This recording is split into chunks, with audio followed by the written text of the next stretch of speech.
spell for everyone else? Yeah, I'll repeat the question, happy to. We have less than a dozen years left to dramatically reduce greenhouse gas emissions or face severe global climate change.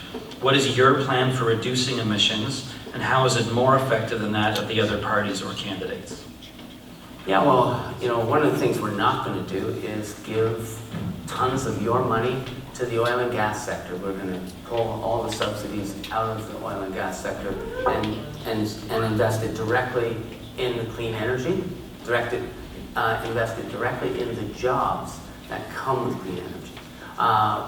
We have a plan to electrify all of the public transit in this country. Clean energy retrofit, starting with all public buildings and moving from there. Our plan is something that we've put a lot of thought in the jobs and how we bring the country with us, because you can't ask an oil and gas worker who's making $50 an hour with a pension and benefits to work for $15 an hour making solar panels, right? Those jobs in the oil patch are heavily subsidized by us. We have to move that subsidy over here and invest in these jobs here, and we can show Canadians that we can do this. And that's part of the job. That's part of the job, is that we need to do that.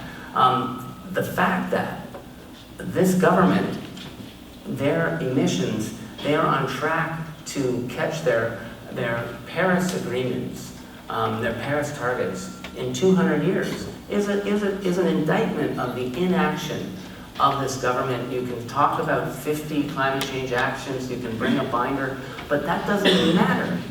That doesn't matter when you look at the facts.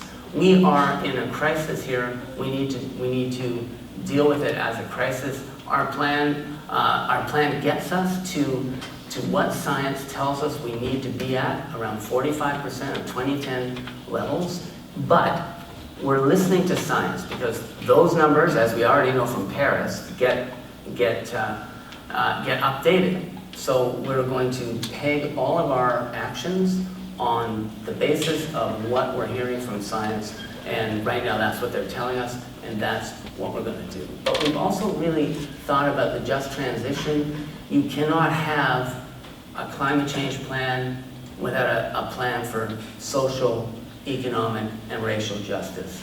And that's what our plan includes, and that's why I'm so proud to be here to talk about it today. Thanks.